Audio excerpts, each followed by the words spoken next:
Besok kiamat, masa kita masih kejar uang, saat Tuhan memanggil kita bertobat sekarang. Oleh Christovita Wiloto, Chairman Strategik Indonesia. Tuhan tolong bukakan rahasia ini bagi dunia terutama rakyat Indonesia. Tulisan ini bukan untuk menakut-nakuti, tetapi untuk menyadarkan. Dunia hari ini terlalu sibuk. Orang bangun pagi memikirkan uang, tidur malam memikirkan uang, dan lupa bahwa hidup manusia tidak panjang. Alkitab berkata dengan tegas, dunia ini akan berakhir, dan setiap orang akan berdiri di hadapan Tuhan. Jika besok dunia berakhir, uang tidak bisa dibawa. Jabatan tidak bisa menolong. Nama besar tidak menyelamatkan. Yang Tuhan lihat hanya satu, apakah hati manusia sudah bertobat dan hidup sesuai kehendak Allah Bapa.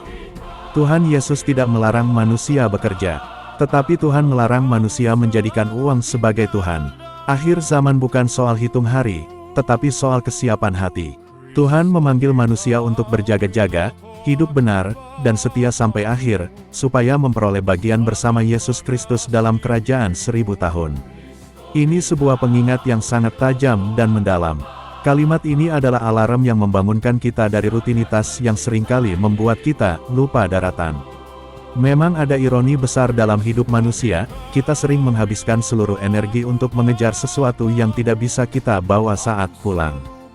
Jika besok benar-benar akhir dari segalanya, tentu angka di rekening bank tidak akan ada artinya lagi. Berikut adalah beberapa perspektif yang mungkin bisa kita renungkan bersama mengenai keresahan Anda. 1. Keseimbangan antara bekal dan jalan. Dalam banyak ajaran, bekerja mencari nafkah uang sebenarnya bisa bernilai ibadah jika niatnya benar, misalnya untuk menafkahi keluarga atau membantu sesama. Masalahnya muncul ketika pengejaran uang mengalahkan panggilan nurani untuk berbuat baik dan bertobat. 2. Pertobatan adalah sekarang. Anda benar sekali soal bertobat sekarang. Penundaan adalah musuh terbesar. Kita sering berpikir akan bertobat nanti kalau sudah tua, atau nanti kalau sudah kaya, padahal waktu adalah satu-satunya hal yang tidak bisa kita negosiasikan. 3. Makna di balik kepanikan. Seringkali, rasa takut akan kiamat atau kematian adalah cara batin kita memberitahu bahwa ada sesuatu dalam hidup kita yang belum selaras. Fokus pada spiritualitas memberikan ketenangan yang tidak bisa dibeli dengan uang sesedikit atau sebanyak apapun.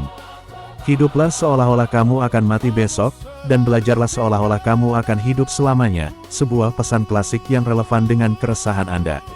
Memang sulit untuk berhenti mengejar urusan duniawi sepenuhnya karena kita masih hidup di dalamnya, tapi kita bisa mengubah prioritasnya. Berikut ayat Alkitab, ditulis lengkap. Jika akhir zaman sudah dekat, manusia tidak seharusnya mengejar hal fana, tetapi harus bertobat agar bersama Kristus selamanya. 1.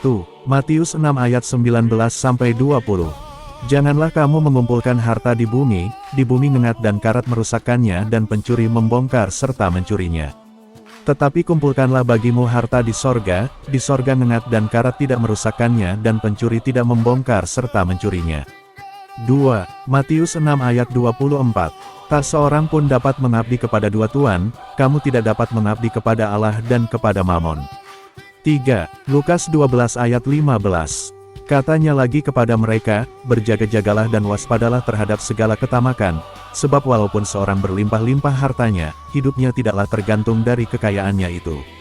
4. Lukas 12 ayat 20-21. Tetapi firman Allah kepadanya, hai engkau orang bodoh, pada malam ini juga jiwamu akan diambil daripadamu. 5. Pengkhotbah 5 ayat 14-15. Dengan telanjang orang keluar dari kandungan ibunya, dengan telanjang juga ia akan kembali. 6. Yakobus 4-14. Hidupmu sama seperti uap yang sebentar saja kelihatan lalu lenyap. 7. 1 Yohanes 2 ayat 15-17. Janganlah kamu mengasihi dunia ini sedang lenyap dengan keinginannya. 8. Lukas 21 ayat 34. Jagalah dirimu, supaya hatimu jangan syarat oleh pesta pora dan kekhawatiran hidup. 9. Matius 24 ayat 42. Karena itu berjaga-jagalah, sebab kamu tidak tahu pada hari mana Tuhanmu datang. 10. Matius 24 ayat 44. Anak manusia datang pada saat yang tidak kamu duga. 11. 2 Petrus 3 ayat 9. Tuhan sabar, karena Ia menghendaki supaya semua orang bertobat. 12. 2 Petrus 3 ayat 10 dan 11. Hari Tuhan akan tiba seperti pencuri, betapa suci dan salehnya kamu harus hidup. 13. Kisah Para Rasul 17 ayat 30.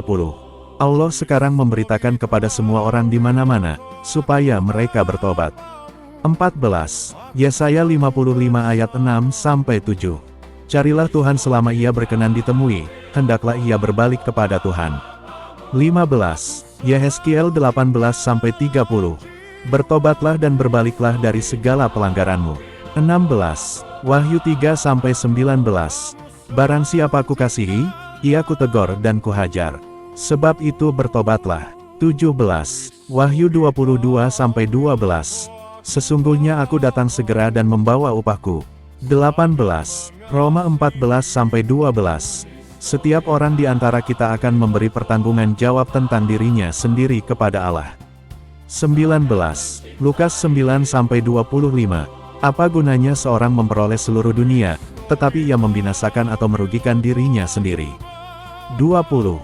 Wahyu 20 ayat 4-6. Mereka hidup kembali dan memerintah sebagai raja bersama Kristus selama 1000 tahun, berbahagia dan kuduslah dia yang mendapat bagian dalam kebangkitan pertama itu. Kesimpulan rohani ini sangat jelas dan tidak bisa ditawar. Jika besok kiamat, mencari uang tidak menyelamatkan siapapun. Yang menyelamatkan adalah pertobatan sejati, hidup benar, setia kepada Allah Bapa, dan mengikut Yesus Kristus sampai akhir, supaya dibangkitkan dan memerintah bersamanya dalam kerajaan 1000 tahun. Doa Bapa kami, saya kini akan mengabarkan dan menganalisa, bagaimana Tuhan Yesus Kristus membersihkan Indonesia, membuka anak-anak muda Indonesia menjadi berkat bagi rakyat Indonesia. Walaupun dengan atau tanpa Anda, bersyukurlah jika Tuhan Yesus Kristus melibatkan Anda dalam pekerjaannya. Lakukanlah dengan sepenuh hatimu, karena itu adalah kehormatan. Arahan Tuhan Yesus sederhana namun tegas. Bertobatlah sekarang, berjaga-jagalah, dan hiduplah sesuai kehendak Allah. Inilah jalan keselamatan, inilah panggilan bagi Indonesia.